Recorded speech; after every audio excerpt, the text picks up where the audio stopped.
তাই ভাগবত কলিযুগের সাক্ষাৎ ভগবান। এই যে 12টি স্কন্ধ ভাগ আছে, তার মধ্যে 2টি স্কন্ধ, প্রথম আর দ্বিতীয় স্কন্ধ হচ্ছে ভগবানের 2 চরণ। খুব মনে রাখবে, 12টি স্কন্ধের মধ্যে প্রথম আর দ্বিতীয় চরণ স্কন্ধ হচ্ছে ভগবানের 2টি চরণ। তৃতীয় আর চতুর্থ স্কন্ধ হচ্ছে ভগবানের 2 জাং মানে উরুদেশ। পঞ্চম স্কন্ধ হচ্ছে ভগবানের নাভিদেশ। পঞ্চম স্কন্ধ ভগবানের নাভিদেশ। ষষ্ঠ স্কন্ধ হচ্ছে ভগবানের হৃদয়। সপ্তম আর অষ্টম 2 স্কন্ধ হচ্ছে ভগবানের 2 বাহু। বুঝতে পারছো? আচ্ছা, নবম স্কন্ধ হচ্ছে কণ্ঠ, দশম স্কন্ধ হচ্ছে মুখ, একাদশ স্কন্ধ হচ্ছে ললাট, আর দ্বাদশ স্কন্ধ হচ্ছে মস্তক।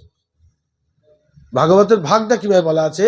প্রথম আর দ্বিতীয় স্কন্ধ ভগবানের 2 চরণ, তৃতীয় আর চতুর্থ স্কন্ধ ভগবানের 2 জাং, পঞ্চম স্কন্ধ ভগবানের নাভিদেশ, ষষ্ঠ স্কন্ধ ভগবানের হৃদয়, সপ্তম আর অষ্টম স্কন্ধ ভগবানের 2 বাহু, নবম স্কন্ধ ভগবানের কণ্ঠদেশ, দশম স্কন্ধ ভগবানের মুখমণ্ডল মুখ, আর একাদশ স্কন্ধ ভগবানের ললাট, আর দ্বাদশ স্কন্ধ ভগবানের মস্তক। এই হচ্ছে ভাগবতের পূর্ণ অবয়ব।